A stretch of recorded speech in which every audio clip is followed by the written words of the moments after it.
To the stakes preview. Sully Crotty and Mike Callahan. We will be doing the stakes preview for Travers weekend. It's a fantastic card of racing, and the meet has been, awesome. The weather looks like we're finally going to get a good weekend, and very happy that it is Travers weekend. That the weather. Yeah, it's fun to be back. Obviously, we haven't done a stakes preview in quite a while. First off the layoff for us. Hopefully, we're ready. First out of the box. But yeah, as you alluded to, the weather looks to be terrific. We got through the amount of rain that just seemed to be every day. It almost seemed to be like a complete cycle, day after day after day. Glad, obviously, the week is going to turn out. We're recording this right now, Thursday afternoon. So we'll see if we're going to be able to continue the, it looks to be, knock on wood, that the track surface looks to be dry and the weather looks to be good, and monster day racing we're going to talk about on Saturday. Yeah, it really is, and it's just great racing all throughout the card. And we're going to look at 5 races as we normally do. We're going to start with the Allen Jerkens, and we're going to end in the Travers, and then every race in between. So the first race we're going to go over is race number 6. That is the Allen Jerkens. This is a Grade 1 event going 7 furlongs on the main track, and then we'll talk about race number 7 as well, the Personal Ensign, a Grade 1 event, a mile and an eighth. $700,000 they are on the main track. Race number 8 is the Ballerina, Grade 1 event, 7 furlongs on the main track. Race number 9 on Saturday is the Forgo. The Forgo is a Grade 1 event, 7 furlongs on the main track.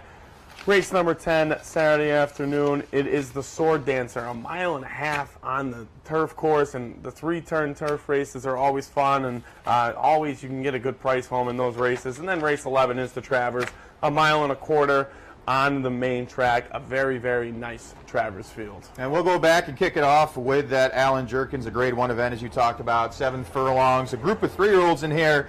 And there's a lot of question marks coming into it. We'll go in numerical order as we always do in the stakes preview, starting out with number 1, Promises Fulfilled, going to go out for Dale Romans. Louis Size is going to be aboard, 8-5 morning line favorite, going to be here in the Allen Jerkens. And this horse, off the last race in the Amsterdam Lights Out, sat just off the speed that day, was able to kick clear by 3 1/4. That was a nice performance. They went quick fractions early. This horse was able to open up on them late, be engaged. We're going to talk about a little bit later on. And again, this is a notable horse. Was actually on the Kentucky Derby Trail, had the eye-popping performance in the Fountain of Youth when the horse was able to upset that day, and then ran a little bit of a dud in the Florida Derby, but they went really fast that day, cutting back. This horse has turned into a really nice sprinter. Ultimately, when you take a look at the race dynamics of the race, I think it's going to be tough, though, breaking from the rail just based on the post. You have some speed on the outside. They're going to go quick again early. Maybe this horse is able to hang in late, but the price, to me, I had to look elsewhere. I looked elsewhere ultimately, too. And as you said, the last 2 fractions this horse raced against or ran were absolutely suicidal. Great job in the Amsterdam to get it done. This horse definitely is a nice sprinter here. In the Woody Stephens, I thought it was a nice job to hold on to third. Those were very, very fast fractions, going with Engaged, going with Still Having Fun, who's in this mix, and also going with Strike Power. So I thought it was a nice job to hold on for third, but I had to look elsewhere as well. I'm not a fan of the rail. I'm not a fan of the 8-5 price. But horse is 1-for-1 over the surface, and a lot of these horses are going to make their first starts here at Saratoga. Number 2 is Telekinesis, going to go out for Mark Casse. 20-1 on the morning line. You're going to get Javier Castellano aboard. A winner 2 back in the plate trial up at Woodbine over the synthetic, going longer. Last time out, ran a little bit of a dud in the Queen's Plate. 2 Wonder Godot, who we're going to see in the Travers as she does take on the boys. I didn't think it was that bad of an effort. You're taking a look at Byers, though. This horse needs to improve, does look to be part of the pace, especially on the cutback. To 7 furlongs here, this horse has been going longer. Possible a horse to use in the exotics, but for me, I had to take a pass. Yeah, I took a pass as well. And definitely, if you're a super player, I don't think this is a bad play at all. The horse is cutting back. The horse did run in the Queen's Plate behind Warner Godot. Also, my boy Jack Lost by a Nose beat some nice horses in Ross's Vision at Woodbine. So I think the cutback's a nice move. The horse was on the lead the entire way, but there is too much of it. There is a lot of speed in this race. So if you're looking at it as a speed angle, I think Telekinesis is ultimately a pass as well. I had to look elsewhere. Number 3 is Engaged. 4-1 on the morning line. Going to go out for Chad Brown. and Jose Ortiz is going to be aboard. This horse has just been a model of consistency, has raced 7 times, 3 of them being victories, the other 4 being runner-up finishes. So this horse has been first or second every single time, including last time out. 2 promises fulfilled in the Amsterdam over this surface, going 6.5. I think this horse sits an ideal setup. I had this horse ultimately third, but off that best buyer last time out of 101, you have to believe this horse is solidly in the mix. Yeah, I have the horse in my mix as well. In the Amsterdam, again, those were very fast fractions. Horse went off as the favorite, lost the promises fulfilled. Woody Stevens, I thought it was a very nice performance there. Perfect trip, was sitting off those suicidal fractions. Had a nice closing kick, just couldn't get it done that day. I have the horse in the mix. 4-1 offers a lot of value for Chad Brown. Big purchase of $550,000. Again, Jose Ortiz, very balanced horse. Would like to see the horse sit right off the pace and let the speed do those suicidal fractions again. The number 4 is Give Me a Minute, going out for Dallas Stewart. 30-1 on the morning line. You're going to get Julian LaPeroux aboard. This horse hasn't done much running in the last 2, including last time out in the Indiana Derby, a grade 3 event. Finished 8th, beaten 23-plus lengths that day, going the mile 16th. Does cut back to 7 furlongs. There is the possibility that this horse could improve, but this horse has to improve immensely just to hit the board. Yeah, it really does. And, you know, I thought, you know, on the slot of the Pat Day Mile of Kentucky Derby Day, I thought that was a very nice performance there. Horse does like the Saratoga surface, so if you're a super player, maybe this is a little horse for the course. I had the ultimate look elsewhere as well. Does definitely need to improve off the last couple starts.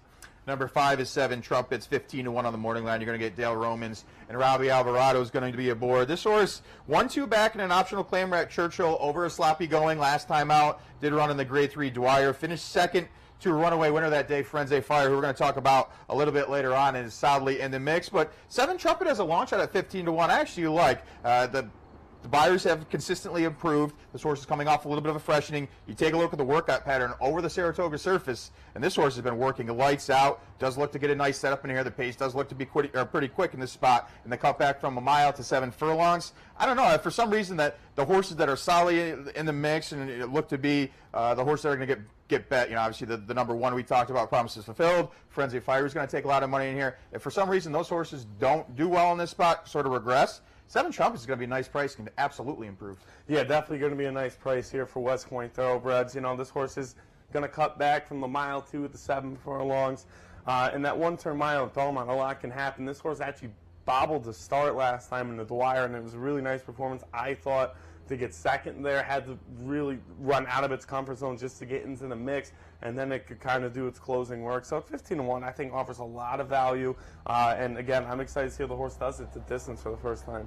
We'll move on to the Wise Guy horse in here. That's the number 6, Guido, going to go first time on the dirt. And this horse is quite interesting. Had a lot of promise, was able to win the Paradise Creek at Belmont back in May. Very impressively got up by a neck. Then Todd Pletcher took this horse overseas to the Ascot Carnival, where the horse finished 6th, but it was a close-up 6, only beaten 2 1/4. Last time out, the horse was a little rank on the front end over a yielding surface here at Saratoga. Ultimately finished 4th, only beaten a length and 3/4 that day to Raging Bull, who's a nice horse on the turf. And now switching from the turf to the dirt is a big question mark. Does look to be part of the pace battle in here. But if for some reason you take a look at that workout on July 27th, nice first of 60 workout over the dirt surface, this horse could easily be in the mix in here at a nice price. Yeah, I mean, this definitely is the Wise Guy horse switching from the dirt to the turf. I thought it was a nice performance in the Hall of Fame. This horse honestly just ran away from everyone, but, you know, pretty quick fractions. The horse ultimately got caught by Raging Bull. As you said, it was very nice on the turf course. So this definitely is the Wise Guy horse. Don't let Todd Pletcher beat you in your late pick 5, or in your pick 6, excuse me. Don't let him beat you at it. A very big price, and John Velasquez. Those two have brought home some prices here at this meet, and this is definitely a horse that, you know, those workouts do stare at you right in the face. Possibly could get to the lead, and maybe no one will catch the horse. The number 7 is still having fun. Going to go out for Tim Keefe. Joel Rosario is going to be aboard 6-1 on the morning line. This horse just continually gets better and better. Finished second in the Chickling to a nice horse in Matole. Then last time out was able to upset at 13-1 in the Woody Stevens, a grade 2 event down at Belmont Park. Did get nice race dynamics to set up into it. They went quick early. This horse was able to run him down late, go away by a length and a quarter. Thought that was a real nice effort. You take a look at the workout pattern for this horse at Laurel Park. Has been training up a storm. 6-1 is going to offer great value. I know you have this horse solidly in your mix. Yeah, I have this horse on top. I love the horse in the Woody Stevens, and just because, as you said, the horse ran well against Matole, ran well against Diamond King, who are, I think, in my opinion, two very, very solid horses that can win some graded stakes. going to be interesting to see if Joel wants to do that whole closing kick again. I don't think we're going to get a 21-4, but if the fractions are fast, still having fun is going to be flying late at a very generous 6-1 price. Moving on to number 8, that's Firenze Fire going out for Jason Service, who's having a tremendous meet up Saratoga, but tremendous 18 overall. This horse is the second choice, 5-2 on the morning line, off the runaway victory by 9 lengths in the Grade 3 Dwyer last time out, going a mile. We got a 107 buyer, which is tops among anybody who's run last out races and tops among the field. Problem is, a lot of people are going to say this, the bounce theory is in play because the move up substantially and the buyer's points off the dreadful 69 2 starts back in the Derby. This horse was coming off a long layoff, but the horse was ready to go, looked really good in that performance. Where do you have this horse in the mix on Saturday? Oh, I have Firenze Fire right in the mix, and this horse is going to take a ton of money, and rightfully so. This horse does have closing speed, looked unbelievable last time, as you said. I always thought Firenze Fire was a one-turn horse. You know, they got enough points to go run in the Derby. Why not go run in the Derby? But I always thought Firenze Fire was a one-turn horse. Looked great. I thought going 2 turns at the Woodman one when we were there, but again, the one turn is definitely the right play. 5-2. I don't think you're getting anywhere near 5-2. This horse is going to take a lot of money, and very deservingly so. Number 9 is Funny Duck, and round out the field, going out for George Arnold. Brian Hernandez Jr. is going to be aboard. Another long shot in here, 30-1 on the morning line. Horse that finished 6th last time in the Indiana Derby, behind a couple that are going to go in here. And again, just one of those horses that time and time again runs consistent races. They just don't seem to be good enough. Yeah, they really, really are not good enough in this field. That was just a really nice upset in the Pathé Mile. On Kentucky Derby Day. Funny Duck absolutely upset the field there at 39-1. That was in the Pathé Mile. You know, I'm going to stand against this horse. There's other closers in here that I'd like to play, including Firenze Fire, including Still Having Fun. So I had to ultimately look a different way. I would say if you are a fan of Funny Duck, you definitely want rain on Saturday because that seems to be the preferred surface for Funny Duck. But very competitive. Alan Jerkins, where'd you land in race number 6 on Saturday's card? I went with Still Having Fun on top. I loved the horse last time out. You know, and that was a really nice performance by Joel Rosario. I like seeing him in the irons again. 6-1 offers a lot of value. Firenze Fire I put in the second spot.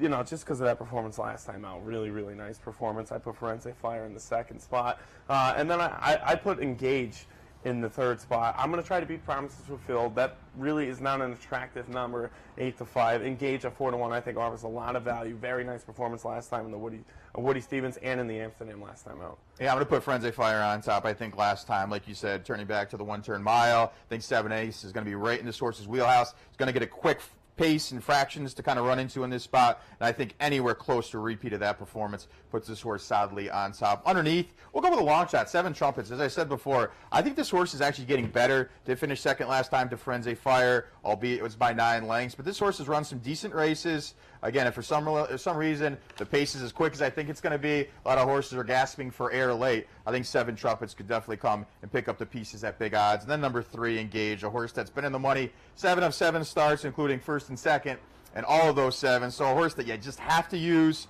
in your mix off that 101 buyer last time out. Just for me, just is always there, has the right type of scenario kind of laying it out, but just doesn't get the job done as much as you would want to. But nonetheless, is going to be a horse that's betting here, and you have to use in any spot, including your multis and also vertically in your exotics, supers, and whatnot. So I went 8-5-3-1 in the 6th to Alan Jerkins.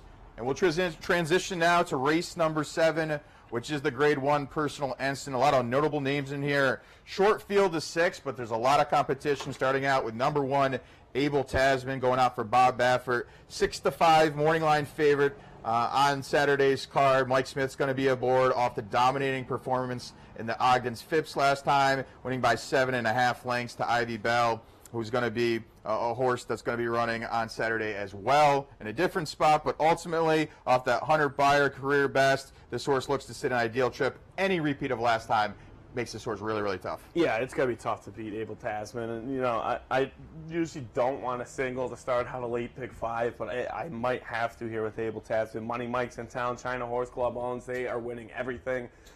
As we all know, not even with owning the part of Justify, they have won a ton of stakes races this year.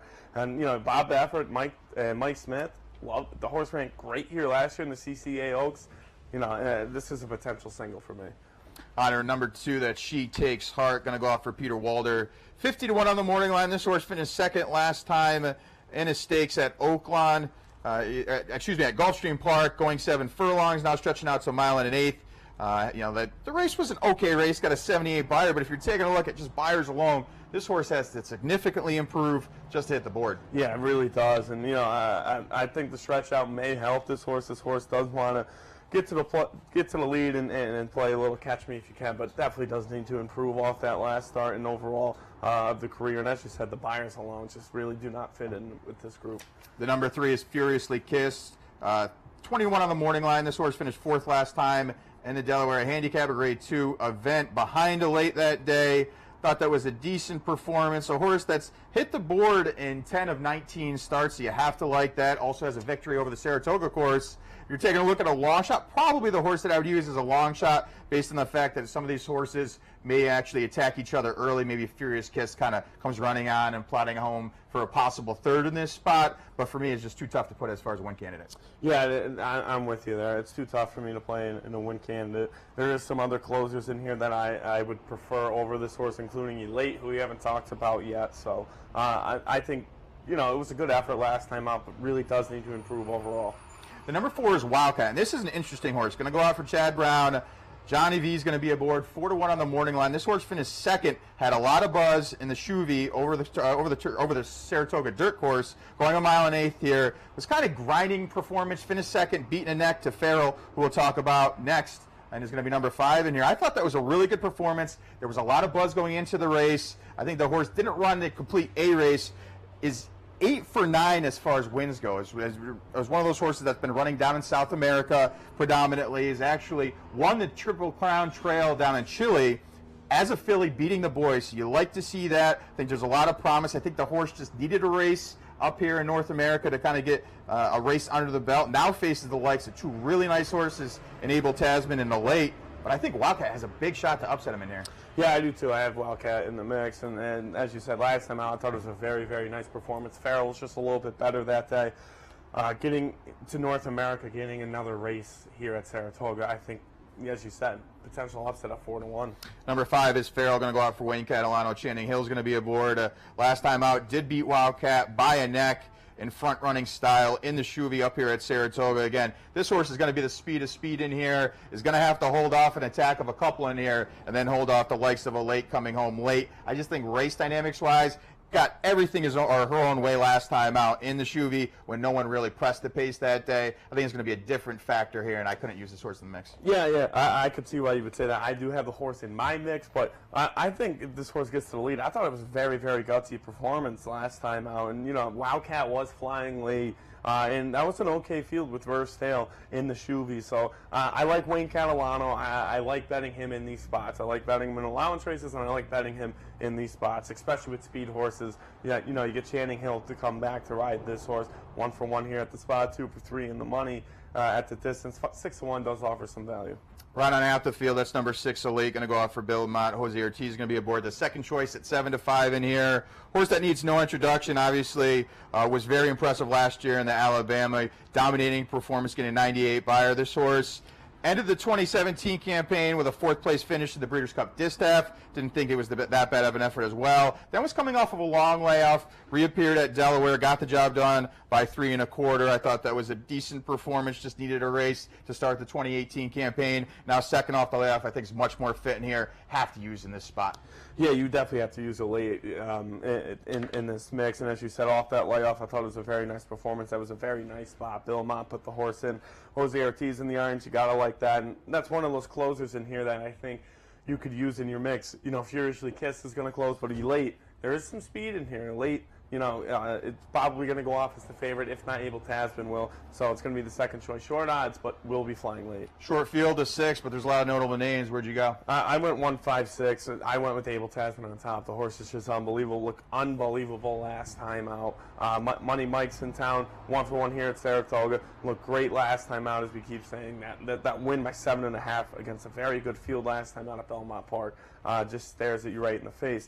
The 5 Farrell, I think we'll get to the lead. Able Tasman, I think will catch. Elite is in my mix as well. So I have Farrell just to hang on because of the pace and how this horse ran last time out. And then Elite, closing speed horse, I think ultimately will run well in this spot, but hopefully price-wise does not get second over Farrell. So I went 1, 5, 6, and 4 in race 7. I know it's a long shot in here, but I'm going to try to upset both the favorites in here, Able Tasman and Elite with Wildcat. Again, I just thought those South American races were better than people are going to see. Obviously, you're going to say the transition up to North America, the horse wasn't able to get the job against Farrell, and obviously Able Tasman and Elite have been able to get the best of Farrell in the past, but I just think the horse needed a race.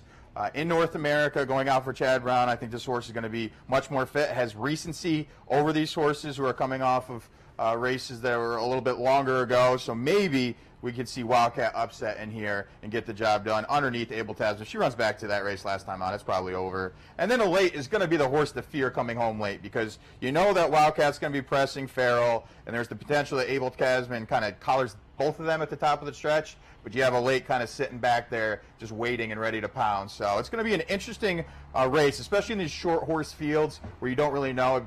It sort of becomes a jockey's race, as we always talk about. We'll see what happens in here in a very competitive Grade 1 personal ensign race number 7 on Saturday's card. That's going to bring us up to our first break. When we come back, we'll take a look at more of the Travers undercard. Stay tuned.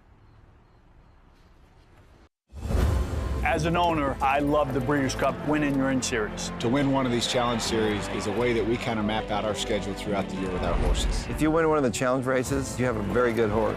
The King George, which is our Win in Your In race, provides the top middle distance horsing in Europe. We saw Highland Reel run in both races. We know when we show up at the Breeders' Cup, we've got the world to beat, not just everybody in the United States. Breeders' Cup Challenge, win, and you're in. Welcome back to Travers Weekend Stakes Preview. Sully Crotty and Mike Callahan. We are through 2 of the stakes races on the undercard of the Travers. We'll continue with race number 8 on Saturday afternoon. This is the Ballerina, 7 furlongs on the main track. A very nice Ballerina field.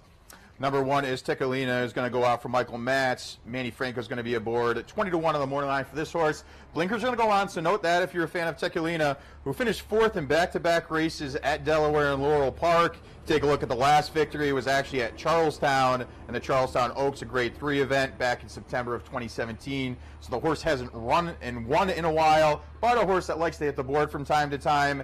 Possibly a horse to round out the supers in here, but I just had to take a pass on it. I took a pass as well. As you said, I think there were bad performances last time out. I just think this is a very tough ask by the connections to enter this horse in the Ballerina. This horse does have a little bit of a closing kick, but a horse I do have in the mix, Ivy Bell, who's the number 2 horse, does also have a closing kick. So out of those 2, I had to side with Ivy Bell. And as you alluded to, number 2 is Ivy Bell, going to go out for Todd Pletcher, Javier Castellano, 5-1 on the morning line. And this is quite interesting because if you take a look at Racing Across America, and I know Seth had Todd on earlier on this week, you take a look at the way this kind of shapes up. She raced in the Grade 3 Chuvie last time, going a mile and 1/8, and you kind of say, well, why would you kind of stretch this horse out? Todd had 2 options. He could have either went an honorable miss, going 6 furlongs, or stretch this horse out to a mile and 1/8. He decided to stretch her out and then cut her back, which is normally a win-type move in this spot. Finished 4th last time, only beaten 2 lengths to Farrell and Wildcat. Obviously, I'm high on Wildcat, as we just touched upon. I think she could possibly upset Able Tasman and Elite in here. On the cutback, she's quite dangerous. She's run some competitive races and competitive buyers. I have her second. I know you have her in the mix as well. Yeah, I do have her in the mix. And, you know, another China Horse Club horse here. And this horse raced against Jordan Tenney, who upset the field on Pegasus weekend. A very nice horse there. And as you said, the race against Wildcat and Farrell, that was a very nice performance. I like the cutback. I like the closing speed here. 5-1 has a ton of value. Number 3 is still there. 12-1 on the morning line. You're going to get David Cohen aboard. A winner of 3 of 4 lifetime starts, including last time out, a stakes race down at Laurel going 7 furlongs. But the waters get really deep now in this Grade 1 event. Horse that's going to be sitting just off the speed in here. Does have that 94 buyer last time, which is quite competitive in this spot. But you are facing the likes of Grade 1 company now. Competition, like I said, the waters get a little bit deeper. I have to use a wait-and-see approach, but it's not that I don't think the horse can run well in this spot. Yeah, you know, I would like to see how the horse does as well. I'm with you there. Wait and see is definitely my approach with this horse. 3 for 4 is very attractive. And as you said last time out, very nice performance. I had to look elsewhere.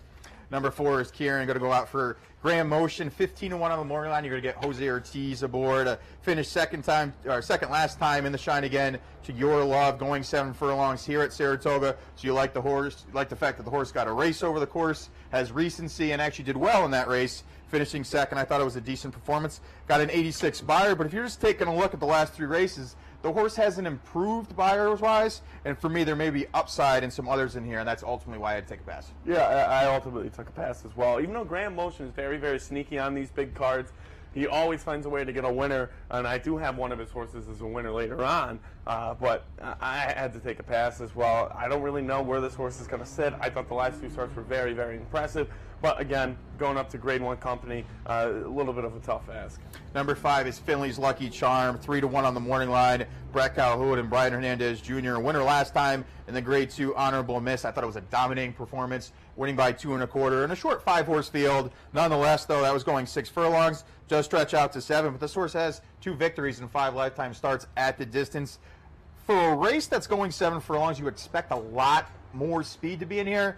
But the first note that I have up here is there's not a lot of speed in this race. So if for some reason Finley's Lucky Charm could get the exact type of trip like last time, this horse is extremely dangerous to come back and win. Yeah, it really is. I have the horse on top, 3-1. I think it's a great price for Finley's Lucky Charm, and I love the horse in the Madison at 6-1. Came here and looked absolutely phenomenal last time out. And as I said, Brett Calhoun does win some races here, but he usually wins them down in Kentucky. Looked great last time out, 3-1. I think offers a lot of value, and I think all the money's going to go to this next horse, Lewis Bay. Number 6 is Lewis Bay, going to go out for Chad Brown. Arado Cheese Jr. is going to be aboard. 3-1 also on this horse. Winner last time in the Bed of Roses, a Grade 3 event, beating Highway Star and Karen, a horse we already touched upon. And we'll also talk about Highway Star a little bit later on. So you beat a couple of these that are going to run in this spot. It's coming off of a little bit of a freshening, though, so we'll see if this horse is ready to go off the bench. That 98 buyer last time was really good. A horse that's going to be sitting mid-pack, you would think, but there is the possibility that they could just go in this spot and say there is no speed. We could kind of dictate the fractions. Nonetheless, this is a scary horse. Definitely a scary horse, and I don't think we're going to get that 3-1 price on Lewis Bay. As you said, this horse could get to the lead, if not sit right off, and does a very nice job sitting off the pace like we saw last time out. The number 7 is interesting. That's Marley's Freedom. It's going to come from the west coast to the east for Bob Baffert. Mike Smith is going to be aboard. This horse has back-to-back victories, including that 2-back race where the horse got a 105 buyer, won that race by 7 1/4. That was going 6 furlongs over the Santa Anita dirt course. Now stretches out to 7. Doesn't have a win, though, at 7 furlongs. It's actually 0 for 3 with the best finish being a second-place performance. So ultimately, I had to use the horse underneath. And the fact that there isn't a lot of speed in here, and this horse is going to be closing from off the pace, but is another one that's scary, off of a little bit of a freshening. If this horse is ready to go, obviously Money Mike and Bob Baffert, this is what they do for a living. Yeah, you don't want to get beat by those two in here. And this is a horse I think ultimately will be your favorite between Lewis Bay and Marley's Freedom. You know, the 0 for 3 is a little unattractive here, and also the last 2 starts I thought were great, but it's going to be facing much better here today. This horse does have a closing kick, and I like betting horses that do have closing kicks in these sprint races. Ultimately, I left out of my mix, though. You know, I'm going to play, probably a pick 6 or a pick 5, and I'm going to leave the horse out, and if I lose the money, Mike, that's on me. But, I think the speed holds up here in this spot.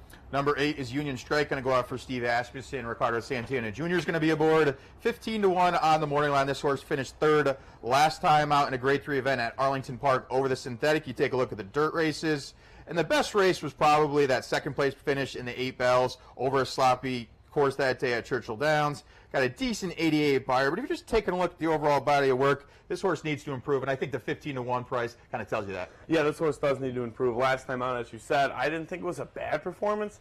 It's just a lot like several other horses in here. It's just going to face much better here today in the Ballerina. So, I like Ricardo. I like Steve Asmussen, but ultimately I had to look somewhere else.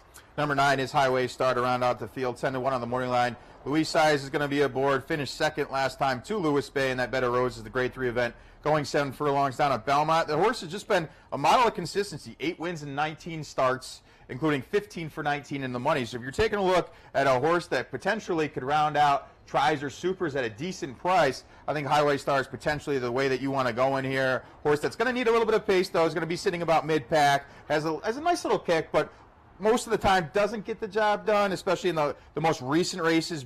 3 second-place performances in the last 3 starts. But if for some reason the A horses don't run their type of races in here, this is going to be a mile upset. Yeah, you know, I have the horse in my mix. I have this horse second. This horse ran second by a head here in the same race, the Ballerina, last year, behind By the Moon. This horse also lost the Bar of Gold in the Breeders' Cup Sprint, who was a very big price. This horse took some money. And, you know, at 10-1, I think you need to play this horse underneath. This horse did lose this race by a head last year, 2 for 2 over the surface here. And as you said, the 5 for 6 in the money with 3 wins is very attractive. You know, it does have a little bit of second-itis here in 2018. But it is, like you said, is a specialist at 7 furlongs as well. 3 for 6 as far as the wins goes, including 5 for 6 in the money, and first and second 5 of those 6 races. So we'll see what happens in here. Definitely an interesting long shot to use in the mix. Ultimately, I think we landed on the same horse in here, but what are your picks here in the Ballerina? You know, I did go with Finley's Lucky Charm on top, and, you know, I just love the horse a couple starts back, loved the horse last time out. 3-1, I think, offers some value. You're going to get that value with all the money going to Lewis Bay. I do have the 9 Highway Star in my second spot, and that's, you know, we were just talking about this horse did run well here last year. The at the distance is very, very attractive, and does get a closing kick from Louis Saez aboard, and then I went with the 2 Ivy Bell. I think also offers some value at 5-1 for China Horse Club. The horse is cutting back in that Chuvy race behind Wildcat Farrell. Did race against Abel Tasman last time out. I think 5-1 you could play around with a little bit with some superfectas and triples. Yeah, I ultimately went in the same direction you did. I think Finley's Lucky Charm's going to sit the right trip in here, just outside of the speed, get the job done. Horse that's 11 for 17 as far as wins goes. I know the waters get a little bit deeper in this Grade 1 event, but I think this horse is definitely the horse to beat in here. Number 2 is Ivy Bell. Like you said, on the cutback, I think this horse is a must-use in here. It's interesting the way Todd kind of set this horse up on the cutback back to 7. I think this horse is definitely competitive in this spot. And then I'll use the 7 in the third spot, Marley's Freedom, a horse that you have to use in the mix, just based off the last 2, obviously Bob Baffert and Mike Smith. We'll see what happens here in the Grade 1 Ballerina. As we transition now to race number 9, it's the Forgo going 7 furlongs. It's a $600,000 purse. Nice field of horses in here. We'll start out with number 1, Limousine Liberal. Yeah. I won't talk too much about this horse because I know you love it. Last time winning the Grade 2 Belmont Sprint against Whitmore, who's in this spot. I thought that was a really nice performance. Going the 7 furlong distance, we're going to go on Saturday. Again, I know you love this horse, so I'll kind of segue it over to you. Yeah, but, you know, my 2 favorite horses are running in the same card. I'm a big fan of Catholic Boy, and I'm a big fan of... I love the tweet. Liberal. I still love the tweet that you gave out on Tuesday. You said, I'm just letting you know right now I like Catholic Boy before the post position even happened. Yeah, big spoiler alert there. And, you know, sorry in advance, I like Catholic Boy. We'll talk about a little bit later. Limousine Liberal is another horse I love, and I love betting horses that like to close sprinting. This horse... you know, I think owns the Churchill Downs, a Grade 2 event, has won it 2 years in a row, and this horse last time out, as you said, very nice win there in the Belmont Sprint. So Limousine Liberal at 3-1. You know, this is probably the best betting race on the card, in my opinion. I think you could beat City of Light, the favorite. So I'm going to go with Limousine Liberal. Hopefully the odds go up a little bit. Number 2 is Awesome Slew, 10-1 on the morning line, going off for Mark Casse. Johnny V is going to be aboard. This horse was in really good form during the spring, including that second-place performance where the horse got a 102 buyer. The last 2, the form has kind of tailed off a bit, but a horse that likes the distance, has been in six times in 7 starts, has run in the money at the 7 furlong distance. So potentially on the cutback to 7, possible horse to use as far as exotics. Yeah, I can see why some people would do it. Awesome Slew ran in that Met Mile. I did not like the horse at all in the Met Mile. Last time out, took a ton of money dropping to the optional claiming level. Did not look great at all. But earlier on in the career, this is actually the horse I used in the Carter down at Aqueduct. Lost to Army Mule, who's an absolute stud. Can't wait for that horse to return. Again, at 10-1, you know, does offer some value. If it reverts back to how the horse ran before the Carter, I think is a potential upset horse here. Number 3 is Whitmore going out for Ron Moquette. Ricardo Santana Jr. is going to be aboard. 4-1, I think, offers some good value on Whitmore, who, if I think had a better trip last time out in that Belmont Sprint, may have been able to turn the tides on Limousine Liberal in that race. Go back to the 2-back in the True North, got a 102 buyer. Thought that was a really nice performance against Imperial Hint, who dominated up here at Saratoga, and a really impressive performance in that stakes race as well. I think this horse fits in here, is going to need some pace as a stone cold closer, but I have Whitmore in the 3rd spot in here. Yeah, I have Whitmore in the 3rd spot as well. 4-1 is very attractive with Ricardo Santana. This horse is going to be flying late. Hopefully Limousine Liberal can get a jump on that big, heavy favorite, City of Light, who we'll talk about in just a minute. Number 4 is Heartward, going to go out for James Chapman. Manny Franco's going to be aboard. A long shot in here at 30-1. Back-to-back victories, but the waters get really deep now off that Mountaineer victory, going 6 furlongs, steps up into this Grade 1 event. Ultimately, I had to take the wait-and-see approach, obviously, with the waters getting as deep as they are. But if for some people like the recency of this horse, you could use the horse in the mix. Yeah, I mean, the horse does need to improve, even off that very nice stakes wins last time out. The 0 for 3 at the distance is just, I ultimately had to take a pass for a long shot in here. But I'm excited to see how the horse does running against this type of, this caliber of horses here. So 30-1, I think it's the right price for this horse, and I had to pass for a long shot. Number 5 is No Dozing, going to go out for Arnold Delacour. Joel Rosario is going to be aboard. 12-1 on the morning line for a horse that ran career best buyer last time of 100. Got the job done in that optional claimer. But the bounce theory is potentially in play off that eye-popping performance last time out. Obviously stepping back up into Grade 1 company. Again, one of those horses that I could see being bet, but ultimately I had to take a pass on. Yeah, if you like Awesome Sloodall, you're going to have to like No Dozing. And so this horse is the speed, probably in the race. And, City of Light's going to go as well. But I'm with you there. I think the bounce theory is big here.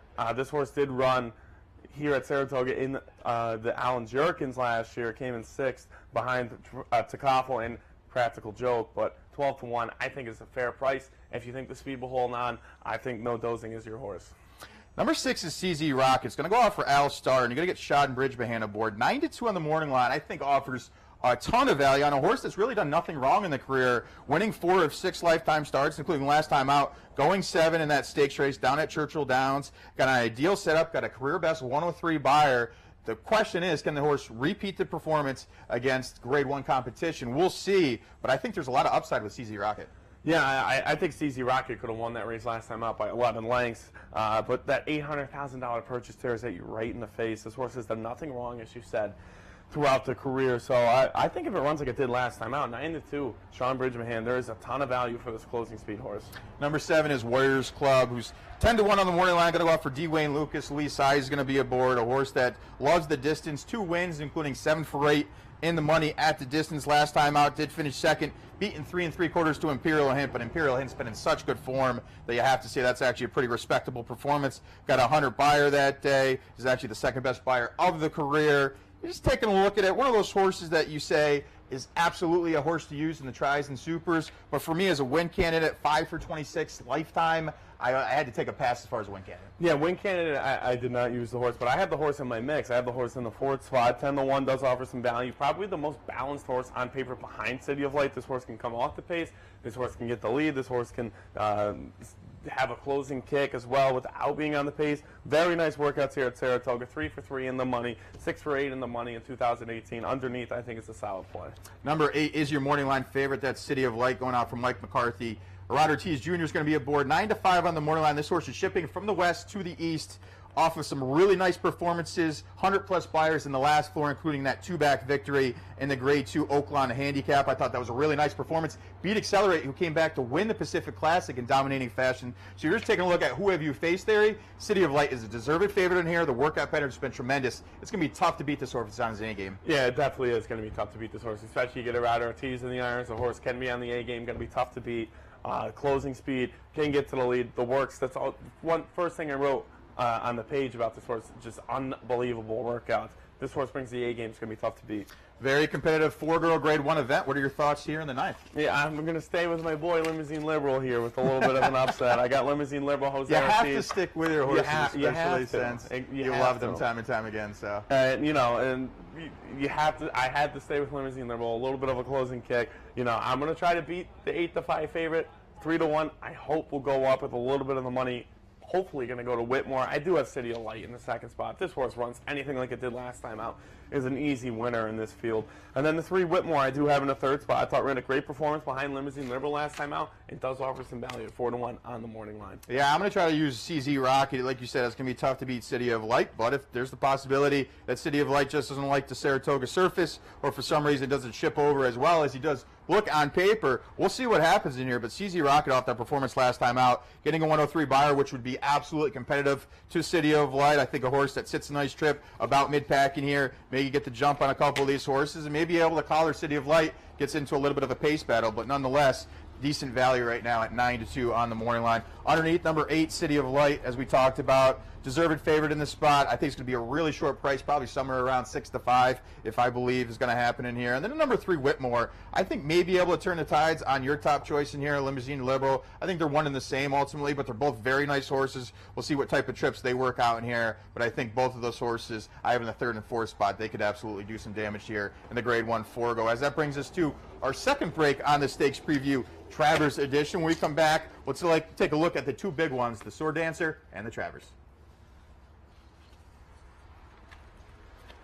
If you like to play the Late Pick 5, here's some great news. Capital OTB is now accepting internet wagering on NYRA's Late Pick 5 at Saratoga on all platforms and all digital devices. Simply log on to capitalotb.com, look for the icon, and there you go. If you're playing on one of your digital devices, just open your Capital OTB Bet icon, click on the menu button, and scroll down to find the Late Pick 5. Late Pick 5 wagering, now at Capital OTB.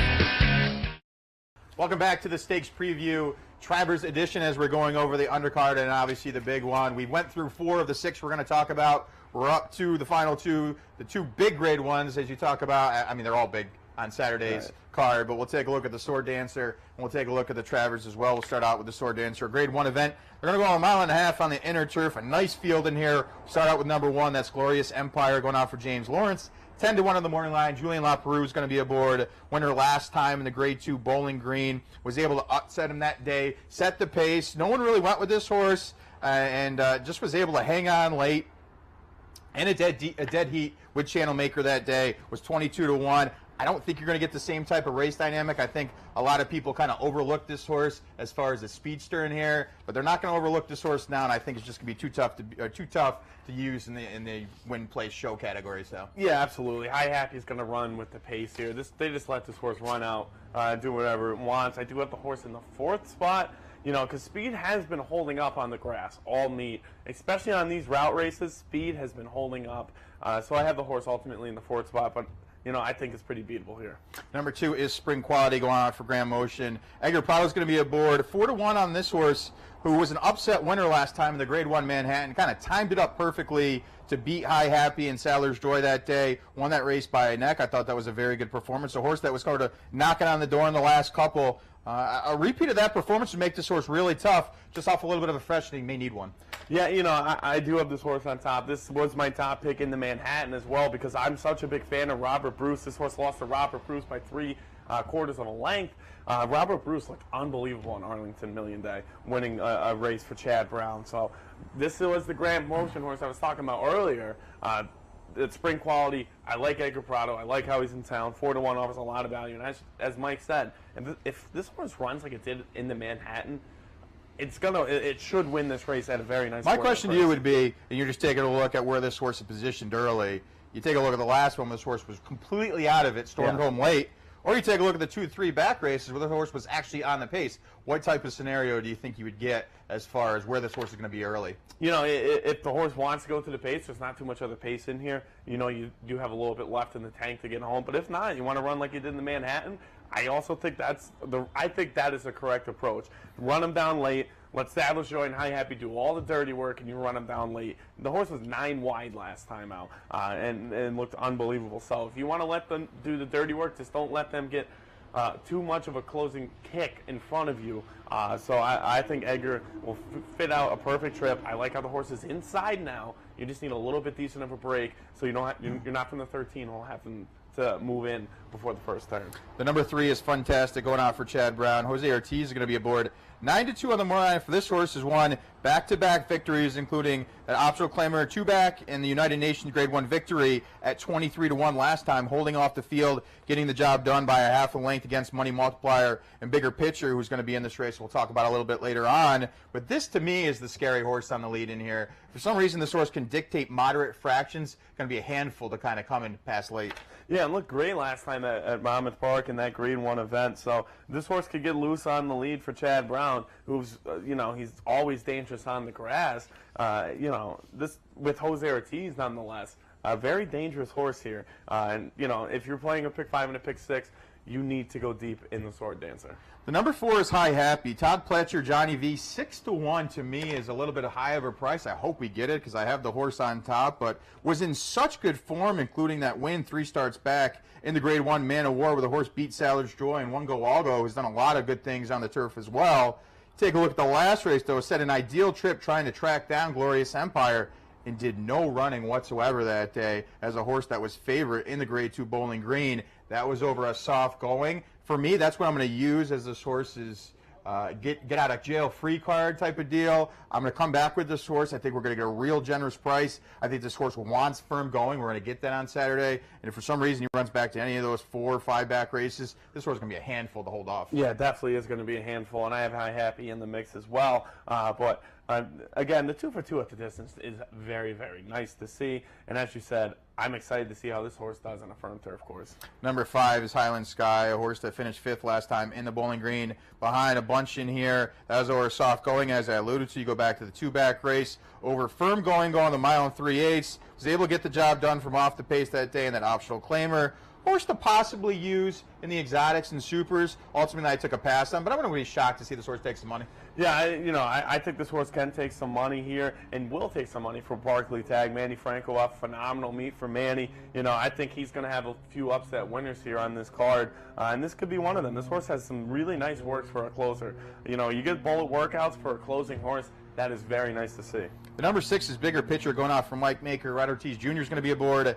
8-1 on the morning line for this horse, who finished 4th last time in that Bowling Green, only beating a length. I thought that was a really nice effort. And for me, this is one of the closures that I think is going to be overlooked in this spot. You get a nice jockey in Rod Ortiz Jr., obviously the leading rider up here at Saratoga so far. But I think this horse, taking a look at the buyers alone, taking a look at the last recent performances, is sitting on a big effort. If we get a decent price, I have this horse in 3rd, but this horse could absolutely win this race. Yeah, this horse definitely can win the race. I do have the horse sitting 3rd as well in my mix.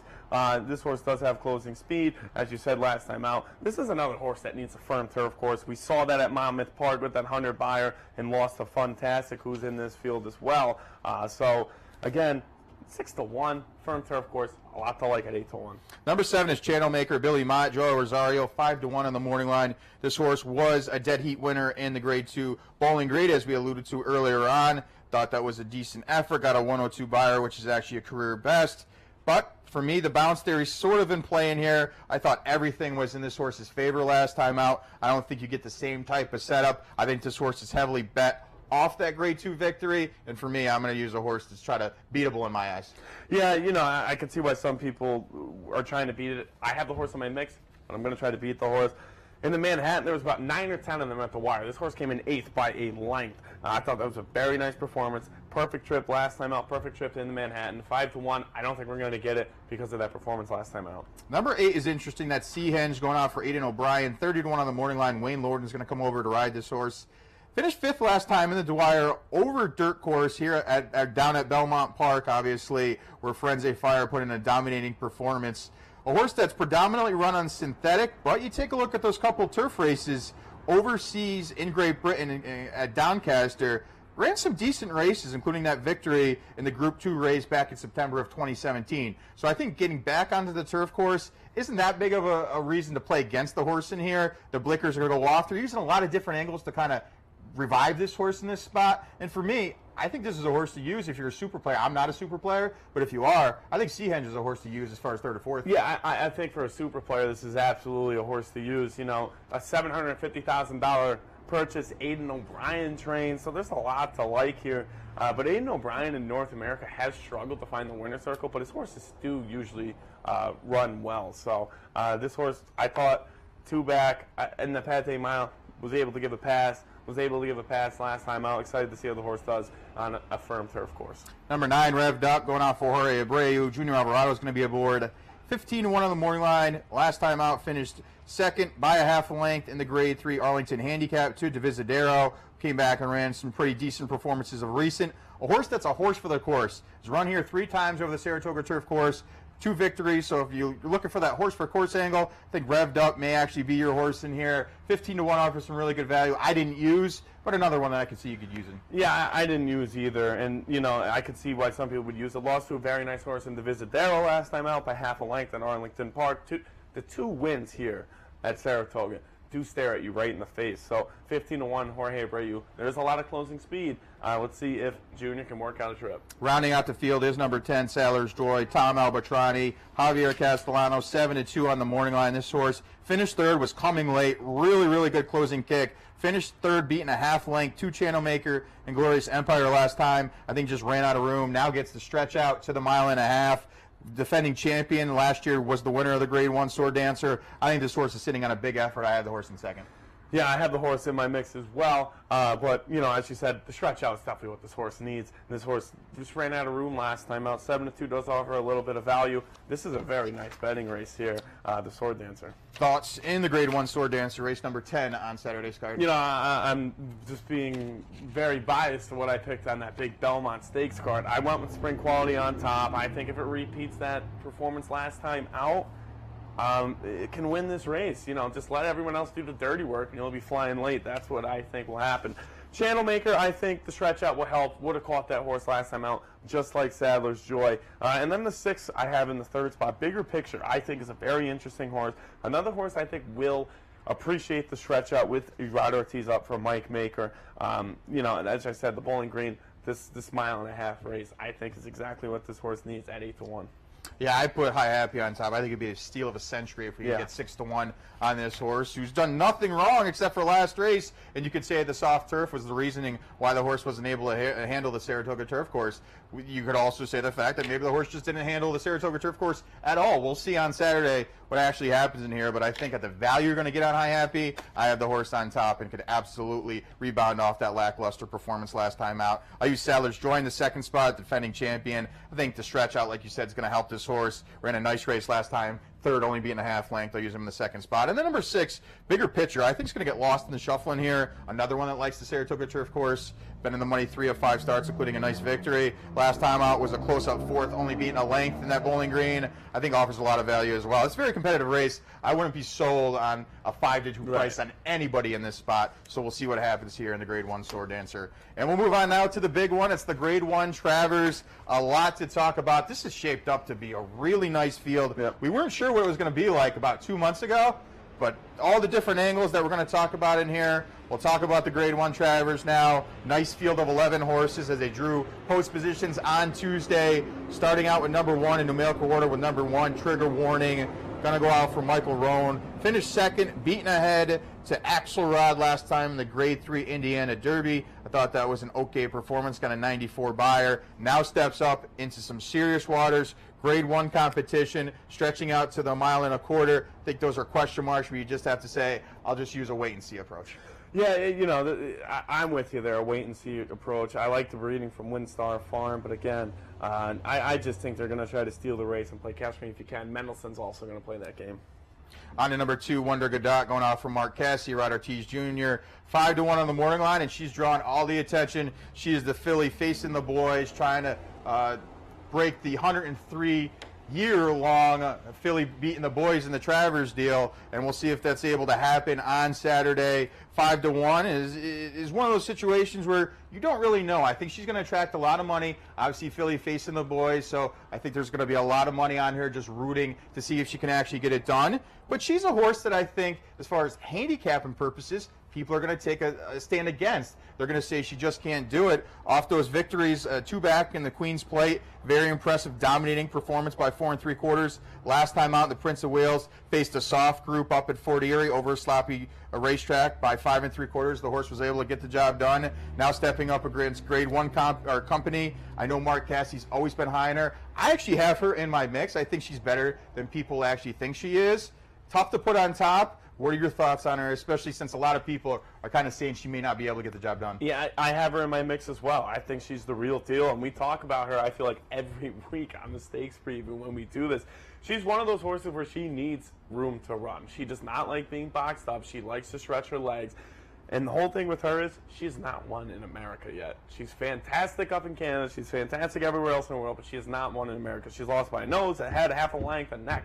You know, and I feel like we jinxed her because we were so high on her going into this. I've always loved year. her. I've loved her since last year in the Breeders' Cup. Right. juvenile Phillies Turf, I believe, is when I liked her, and I know Mark's always been high on her, Yep. and he finally got her to come into form. But the Post 2, what are your thoughts on Post 2 with her, especially since we both know that she's a horse that likes to run out free, kind of being able to get into her rhythm. Getting Post 2, do you think she kind of gets bottled up behind horses? No, I think she'll be fine, especially because Trigger Warning's just going to go. You're going to have all this room from the rail to your spot to find out a good spot, to picture out a good spot. She's going to be sitting third or fourth, second, third, or fourth, and she's going to have all the room in the world. So I really don't think that the Post is a good excuse, especially with Trigger Warning going to go play Catch Me If You Can. On to number 3, Gronkowski is going to go out for Chad Brown. He has the first and second choice here in the Travers, trying to take it down for the first time ever. 4-1 on the morning line for Gronkowski, a horse that really didn't take any money in the Belmont Stakes against Justify, but ran a really nice, creditable second, only beating a length and 3/4. Obviously, Justify, the Triple Crown winner, since retired. But can this horse do it again? That's the big question mark. 4-1, I think, offers fair enough value, where if you're on the bandwagon for Gronkowski, I think you're going to get paid, but nonetheless is a horse that's seriously dangerous here in the Grade 1 Travers. Yeah, the horse fell asleep in the gate last time out, and 4-1 offers a ton of value. Joel Rosario gets in the irons with Jose obviously being committed to Good Magic, so I think that's a great pickup by Chad, getting Joel on there. This horse is going to be flying late, and I think can make it very interesting late in the race. Number 4, Bravazzo, going on for Dwayne Lucas. Luis Saez, 12-1 on the morning line. This horse finished second, beating 3 lengths to Good Magic in the Haskell last time down at Monmouth. I thought that was an okay effort that day. Really wasn't going to catch Good Magic at any point in that race. The stretch out to 1.25 miles, I know Dwayne Lucas says this horse could absolutely handle it, is sitting on a big race. Take a look at that workout last time over the Saratoga turf course, or dirt course, excuse me. Thought that was a pretty good way to kind of segue into the Travers. Ultimately, though, I just think this horse is going to get bet down to a point where I just can't use. Yeah, I can't use the horse either in my mix. I don't have the horse anywhere. This horse is very balanced on paper. Looked great in the Preakness. I thought looked great in the Haskell. This is another horse that's going to take a lot of money, and I just couldn't play. Number 5 is Vino Rosso, an interesting horse that finished third last time, only beating 3/4 of a length in the Jim Dandy. I know they were kind of gasping for air late. Vino Rosso kind of looked like an optical illusion at that point with how fast he was kind of storming home. I just think it was more those horses were getting tired, and he was just starting to accelerate at that point. But there are question marks. It's very debatable to say that Vino Rosso is actually just starting to get going, and 1.25 miles is going to help this horse. I know Todd Pletcher's went on record to say this horse has a little bit of focusing issues, and I've always actually been high on this horse, but the fact that this horse does have focusing issues, until those are fixed, I ultimately didn't know what to do with the horse. But I wouldn't be shocked to see this horse run his A race and potentially get the job done here. Yeah, it wouldn't surprise me if the horse got it done. And I said it on Jim Dandy Day. I'm taking nothing away from the connections of this horse. I'm taking nothing away from Vino Rosso and Todd. But the best horse this horse beat was Entice. And Entice is the definition of a horse that just wants to do one turn. And that was, and they battled in the Wood Memorial. So I couldn't use it in my mix. I can see why people would still love this horse. Now is used to the Saratoga surface, is going to be flying late, and I didn't think it was a bad performance at all in the Jim Dandy. The horse lost by 3/4 of a length, but I had to look somewhere else. I've never been high on this horse, but I know people who are, and they state very good cases. I'm just not one of those people that is on the Vino Rosso. I would say of all the horses in here, if you're looking for upside, I would say Vino Rosso probably has the most upside, has not hit his maximum potential yet. So if you're just basing it off of that and you're saying, I'm going to get 10-1, and Vino Rosso is a horse that could definitely improve off of his races, has run really well in spots of races, but hasn't put together a complete race yet, I could see why people will kind of lean towards him. But we'll see what happens on Saturday. On to number 6, that's Meistermine going out for Steve Asmussen. Manny Franco's going to be aboard, 30-1 on the morning line. This horse broke the maiden in the 5th career start, 2 races back at Churchill, going 1.25 miles, which is nice to see. You have to like that. Being able to get the distance is always a question when it comes to this. Meistermine was able to get the job done against maidens that day. Last time out, did step up against Allowance Company and winners for the first time over a muddy going here at Saratoga. Finished 5th, beaten 3 3/4. Now steps up into Grade 1 competition in here. And for me, just the waters got so deep, I had to take a pass. Yeah, I had to take a pass, even though I love betting WinStar Farm. If I lose my pick 5 to a WinStar Farm horse, it's going to be 60-1. I might lose it because I always bet WinStar Farm. So, I love Manny Franco too. The waters are just too deep here. On to number 7, King Zachary, Dale Romans, Robbie Alvarado, 15-1 on the morning line. This horse finished 4th last time out in the Indiana Derby, albeit it was a close-up, only beaten 2 3/4 length. You go back to the 2-back race, was a dominating winner in the Matt Winn, a grade 3 event, going the mile in the 16th. I thought that was a very impressive performance, getting a 98 buyer, which would put this horse solidly in the mix. I know Dale Romans, as I was watching the post-draw, says this horse is primed and ready to go. You take a look at that last workout, nice bullet, first of 30. There is the possibility that this horse could handle a 1.25 miles, and if he can, he may actually sit an Ideal Trip. Yeah, this horse definitely can sit an Ideal Trip, and I wrote closer on this horse, and I've always been high on this horse. You know, I love the horse breaking the maiden down at Gulfstream. Took a lot of money, but I liked the first time out when the horse was 6-1. Went to the Wood Memorial. You know, it took a lot of money that day. I think the horse was 25-1, 30-1 on the morning line. Went off at 6 or 7-1. Took a lot of money in the Wood Memorial. Came back, won an optional claimer very, very impressively. And I didn't think it was a bad performance at all last time out. And the horse was the favorite. So this is a very interesting horse. Nice closing kick for Dale Romans. This horse has, you know, and I think can make it very interesting with Gronkowski flying late.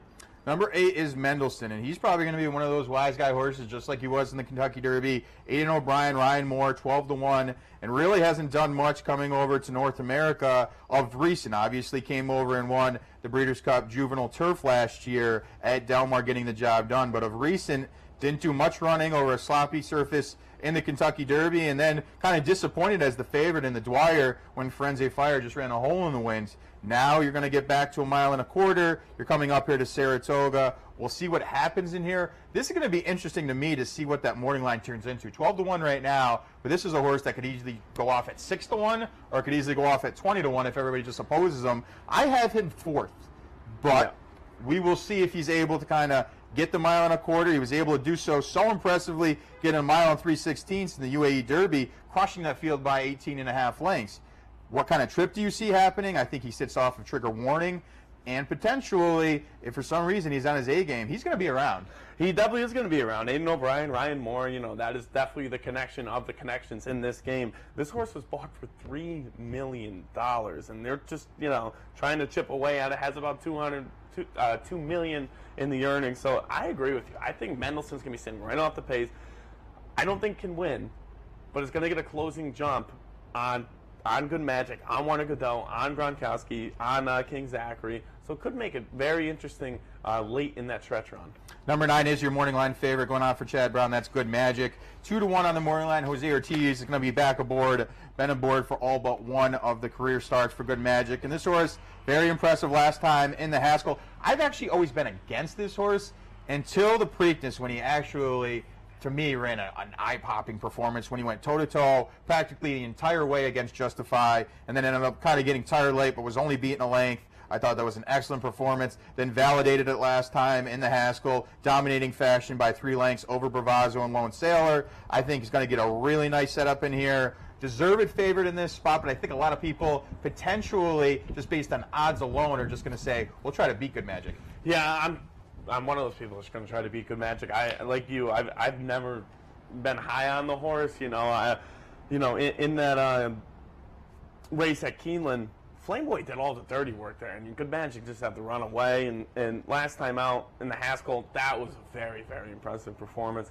And going toe-to-toe with Justify, I thought was very impressive as well. So this horse deserves to be 2-1. You know, Chad Brown is $1 million purchase horse. This horse deserves to be 2-1. Going to try to beat the horse in the Travers zone. On to number 10, that's Tenfold, going out for Steve Asmussen, Ricardo Santana Jr. 8-1 on the morning line last time. The winner of the Jim Dandy. They were able to go quick fractions early. Tenfold was able to hang on late, as that's probably the best way to describe the Jim Dandy. They did go really fast early. Everybody was kind of plotting home. Vino Rosso was kind of storming home late, but Tenfold was ultimately able to get the job done. Sort of drifted out at about mid-stretch, which is a little bit concerning to see, but there's the potential that with a better focused trip from Tenfold, he can improve off that effort, and if he's able to improve, 8-1 is offering terrific value. A lot of value here, and did drift out in that Jim Dandy. I needed Flameboy there. I'm also a big fan of Flameboy, so I thought it was a great performance. I do think needs to improve a little bit. It's gaining back some of that weight from 118 to 126. I had to pass, but some people I know are very high on this horse, and just because of that performance last time out. On to number 11, Catholic Boy, Jonathan Thomas. I know you don't like this horse. Javier Castellano is going to be aboard. 8-1 offers probably what I think will potentially be the overlay of the century. If that happens, I can't see Catholic Boy going off at 8-1. I hope for your sake he does, because you're going to score it in a big way if he's able to get the job done. Obviously, so impressive last two, beating Analyze It, who finished second in the Secretariat at Arlington, so kind of validated the fact that Catholic Boy is very good. Sort of the buzz horse up here at Saratoga. They've all been saying how well he's been working out. And a horse that's just gutsy. Sometimes it just comes down to being a gutsy horse, not liking to be passed, kind of resurging. He fits all of the dynamics of it. I know Jonathan Thomas is high on a 1.25 miles as well. I think everything kind of points towards the way I have Catholic Boy in here, and we're going to see what type of price we get. I know you're high on him. I'll kind of segue it over to you. Yeah, I just think it'd be great if Catholic Boy again beats a very heavily favored Chad Brown. I think it would be awesome. But I would obviously wish everyone the best of luck here. I'm a huge fan of Catholic Boy. I loved the Catholic Boy here when it won that Grade 3 event on the grass at 13-1, and I've just been a big fan of this horse. Loved the horse on Cigar Mile Day, beating Mind Your Biscuits. In the last two starts, as you said, this is such a gutsy horse. Does not like to be passed at all. Analyze to put this horse away twice. And fouled this horse one of those starts and still won those races. Catholic Boy still won those races, and it was just unbelievable. So, this horse does not like to be passed. Is going to get a jump. I think he's going to follow Good Magic around the entire way. He's going to get a jump. Javier, he wins a lot of races, and he always does well in the Travers. So that's my top choice. Hopefully, we'll say an 8-1. All right, so you kind of already alluded to your top choice, but what are your full selections here in the Grade 1 Travers? Catholic Boy on top. I just talked about. I could talk about that horse for hours and hours. I put Gronkowski second. I think this horse that will not fall asleep in the gate. Joel Rosario is a very, very interesting pickup, and I lay betting Joel on closers on the third. Number 2, I put Wonder Godot in the third spot, and I've always liked her. I just think she needs somewhere to run. I think she's going to get her room. I think she's going to run her race, but ultimately will not be good enough here. And she's going to run well. I think she's going to run in the money. I just think she doesn't find the winner's circle here in America, and we'll have to wait for another day. I have Catholic Boy on top with Gronkowski, Wonder Godot, and Good Magic for it. Yeah, I put Gronkowski on top. I just think off that impressive performance against Justify, I think 1.25 miles is no problem in here. We'll see what kind of race dynamic sets up in here. I don't think Gronkowski's going to be as far back as he was. He almost looked like he was going to get pulled up going into the first turn last time out. Did a ton of running late, though. Thought that was very professional performance. Horse that has some really nice seasoning over in Europe. We'll see if this horse is able to get the job done second time in North America. Underneath, we'll go with the number 9, Good Magic, who I think it could be a Chad Brown 1-2 finish in here, and we'll see if he's able to get it. Obviously, the local connections being out of Mechanicville, finally able to get the Travers win in here. I think he's got a serious shot to do so. I have him 1-2. And then Wonder Godot in the third spot. I think she's just going to be one of those horses that runs a little bit better than everybody thinks she's going to. I have her in the third spot ultimately, but she could absolutely be around late and potentially upset in here, and you never know. We've seen some crazy things happen in horse racing. Wouldn't be shocked to see her get the job done. And then number 8, Mendelssohn in the fourth spot. I'm going to take a stand against Catholic Boy. Don't punch me on TV right now or anything, but we'll see what happens in here in a very, very, very competitive Travers edition up here, Travers number 149 to be exact. So that's our thoughts on the stakes preview, Travers edition. Thanks for tuning in. Again, don't forget to stop by any of our locations on Saturday. Put your bets in for Travers. You're coming up here to the track as well. You can play with us mobily at capitalotbbet.com mobily, so don't forget to do that. It's going to be a terrific field on Saturday. So again, thanks for tuning in. So we'll see you next time. Take care.